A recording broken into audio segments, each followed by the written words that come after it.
this is Jeanette Wong, founder of Empowering Leap. Guess what? Today is the day. Today is launch day. So, my webcast, The Growth Invitation, is officially live. I'm super excited for you guys to be watching this. This is going to be the first ever episode. Without further ado, please enjoy and I'll see you after. Bye.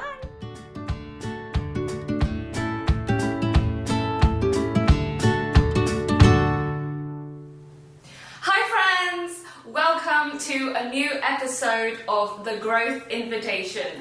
I am your host, Jeanette Wong from Empowering Leap. I am super honored today to be joined by an amazing guy, Brandon Wade. Hi Brandon, thank you so much for coming onto the show. My pleasure, thank you very much for having me. And I'm a filmmaker and I go by Wadabe, which is my last name and my first two initials when I'm making films. And I believe that everyone should sort of follow their own energy and their own essence. And you know, if you feel empowered by taking on sort of a spirit name or something like that, I think that that can be a helpful tool in your journey. I love that. Thank you for sharing that. We'll see if it catches on. I've got a few colleagues at work using it, where I teach media arts full-time at a university, and I've got a few colleagues calling me Wadabe, but I don't impose it on anyone, you know. Alright, I'll try.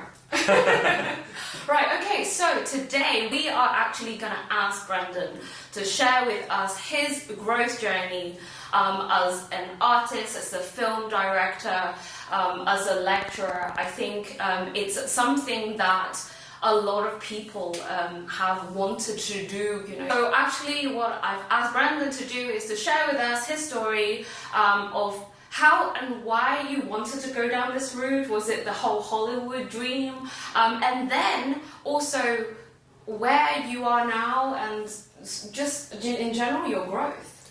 Yeah, well, I think I started out being interested in filmmaking just as a hobby, really, and then it was my father who sort of suggested, you know, you could go to university for this and actually study it. And the strange thing was I had a lot more fun making films before I went to university, because once you figure out all of the mysteries and secrets revealed, it's not as magical anymore, right? But it is sort of a necessary part of the process.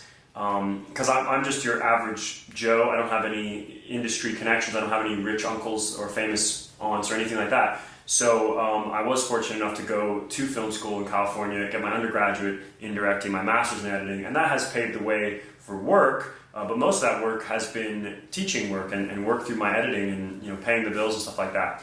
So directing is extremely difficult. No surprises there. But I've sort of learned that my idea of success is to just continue doing it. It doesn't need to be financial success. It doesn't need to be fame or anything like that. Because I think, especially when you get 10, 15 years on from starting your dream, as long as you're still pursuing it, that's actually perhaps the more humble way to see success, as opposed to needing to be awarded and rewarded in such sort of noticeable ways. That's a really great reframing from your side around what success looks like. So many of us are so attached to the fact that I have to have achieved this, that, you know, this thing. I needed to have a house, I needed to have a car. That for me was success. But in actual fact, from what you're saying, is that it's not anything to do with that. It's not the materialistic thing. It's actually about how you are becoming a better version of yourself on a daily basis, right? Absolutely, and you know, it's not just sort of an uphill, like, linear journey. It's a roller coaster, right? You have highs and lows. You have some moments where you do get that recognition, and then moments where you feel like you're not getting noticed at all. So whether you're pursuing something artistic or something different, I guess you need to find a little bit of a balance, because, you know, my mom was very big on me having a prestigious job, whether it was doctor, lawyer, or something along those lines. And so I'd like to think I found somewhere in the middle where I'm able to monetize my dream through the editing and the teaching, and I'm able to be, you know, sustainable. I'm able to have a steady paycheck, and on the side I keep doing my films and stuff. And you know, it does take some time and it does take some resources. But you just sort of have to be your own biggest fan, I guess, to keep believing in yourself. And it does get harder every year. I don't want to give any illusions to anyone. My dad always told me it was going to be a very hard path, and he was 100% right. And I think the big pitfall, especially for our generation, is this big break moment that we all think we're going to have, because we're sort of told we're special. We're sort of told we're going to go out there and change the world. And I still believe in that, but I've become much more sober about that sort of rose-colored view. And I've just realized that you have to be very, very precise and specific, and that's a craft that's going to take the rest of my life to continue to hone. So as long as I don't choose to give up and sort of accept failure, I think that there's still success found in the everyday, steps towards your goals, little by little. I love that. So it's actually not about having this, I will be successful when. Exactly. It's actually, I am already successful because I am living every day pursuing my dream. Right. No, totally. I just got goosebumps. Hey. That's beautiful. So, can you please share with us a little bit around how you actually deal with the low points? I like to make it sound more positive than it really is, but I mean, I think everybody deals with, especially in these times, a little bit of anxiety, mild depression, or more intense depression, but that can manifest in a lot of different ways. So yeah, I don't want to sugarcoat it too much. I think there's days where you just genuinely feel like a bit of a failure or a loser or an imposter or fraud, and that's sort of, I'm not going to say it's okay, or I'm not going to say it feels good, but I think you need to go through those days, and it's sort of the metaphor of falling over and picking yourself back up. And as long as you don't allow yourself to stay in those ruts too long, you find other healthy ways to feel good about yourself. So it can be some sort of exercise, like just going to the gym and, or going on a long run, through the park or something. It can be, having a nice meal with a friend or a loved one. And sure, maybe a glass of wine or something after a hard day. Why not? But again, I think it's such a day-by-day journey. And the mistake of youth, or the mistake of my youth, was thinking that I was going to have things sort of quicker and instantaneous. And that's, everything's going so fast now that we want instant gratification, we want instant success. And that's what our generation needs to let go of, and certainly probably future generations, because every day that you're still trying is actually success, versus once you've decided to give up on a dream, right? That's beautiful, beautiful. Thank you for that. So, in summary, I think what I can take from what we've just talked about is actually about redefining success for yourself. Absolutely. Yeah. It's all about redefining how it's not, I need to strive and, and work so hard and never sleep and have no friends, have no social life, right? All of that is part of that journey. And it's important to have those low days in order to boost you up and recenter yourself so that you can have those high days. Yeah, that's a great way to look at it, Jeanette, because, again, I used to actually be an idealist, and I was like, every New Year or whatever, I'd say, I'm not going to have these low days. I'm not going to have days where I'm less than 100% best version of myself. But that's not realistic, and it's not really a natural way to approach life. And a lot of these wunderkinds and these successful people that somehow they're known for reading whatever X amount of books in a day or whatever, they're maybe pushing themselves beyond what's expected of any normal sort of person. And I think you just have to accept that. Don't try to be superhuman.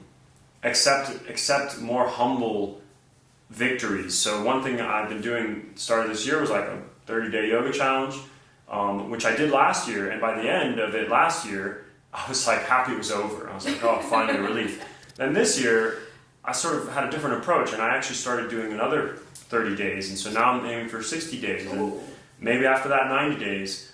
But every little moment where you sort of clear your mind and you finish a session and you continue to cross off the days is another way to feel like you haven't given up on something. So find other ways that are maybe not so ambitious, but still matter and help you to keep feeling like each day you have something successful to say for yourself.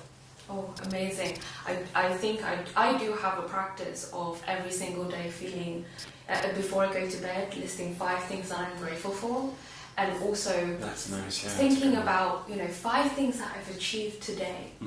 And it could just be, I smiled at someone when I Yeah. was walking past. I said good morning to someone I've never said good morning to in the office, for example. Yeah. It can be anything like that, right? Mm-hmm. Amazing, amazing. So thank you very much for that. Sure. Just to wrap this whole thing up, I want to ask you if there was one tip that you can give the audience today about, giving them that oomph to keep going on their growth journey and keeping with, this is all about an invitation to everyone's growth. So from your perspective, as an individual, as an artist, throughout your path, the one tip, what would that be? Well, just what comes to mind, and I know it's sort of maybe starting to sound a bit repetitive, but if you do take one thing away from this video, it's that, and again, I hope this sounds positive and not too bleak, but it's that surviving like this life is actually success. And I don't mean, sure, you can take that in a literal sense, or you can take that more metaphorically, but each day that you breathe, and each day that you get out there and do something physical, and each day that you maybe take steps towards your health goals, and each day that you sit down and do something that isn't on a path that society tells you is what matters, and all the voices tell you is what matters, but you do it for yourself, that is surviving each day one day at a time, and then you wake up the next day and you try and keep doing it. There's that Yoda phrase, there's no try, there is do, and that's the same sort of generational thing where it's like, if we all think if I'm not doing it, if I'm not living my dream, if I'm not successful and everyone knows it, then I'm a failure. And that's how I felt for many years, and I'm trying to overcome that stigma and to just sort of say that each day is its own opportunity to take another step up your own personal ladder. It's nobody else's ladder, nobody sets those metrics. You define what success is. You define how you feel about your own personal success. And you'll see some people on the street and you'll go, if you're in some of the lower stages of consciousness, you'll go, oh, well, look at that person. They're so happy, what did they do to deserve that? They worked harder than me. You're sort of beating yourself up for it. But really, you shouldn't look outward. You should look inward, and you should just say, I want to feel good today. I deserve to feel good. I've done this, I've done that. I just had my partner say to me yesterday, and we say this to each other sometimes, hey, it's a good day. We have one thing go wrong, but think about the whole day. Take the positives, and don't dwell on the negatives. Yeah, I hope that makes sense. Thank you. I think that was way more than 1 point. But we'll take that because it was amazing advice. Thank you so much again, Brendan, for coming onto the show. Guys, I really hope that you've loved this journey and that you've enjoyed the show. For me, I certainly have learned something today, and I feel a little bit emotional about listening to that last piece of advice, because I know every one of you is going through that. Every one of you has that journey, has that day at some point in your lives. So remember, you are not alone. You are absolutely amazing, and you have absolutely got this. Thank you very much, Brendan, once again, and I hope you enjoyed today's webcast, and I'll see you again soon. Bye, friends! Take care, thank you. Hi, friends, it's me again, I'm back. Did you enjoy the episode? Did you get the goosebumps like I did when Brendan was talking, especially at the end? I really hope that has added value to you. I really hope that you've enjoyed it. If you do want some guidance around your progression, your path, and also to get absolute clarity on what your next steps should be, please feel free to DM me and let's have a chat. I have a 6 months program that I am offering, and it is absolutely transformational. It will give you all the knowledge, the tips, and the tricks that you will ever need for guaranteed lasting transformation. And I can absolutely say that because I have been through it twice. And throughout that year, my life has changed so much. I literally can't recognize myself from last year, and it isn't definitely in a positive way. So like I said, if you are interested, please feel free to DM me.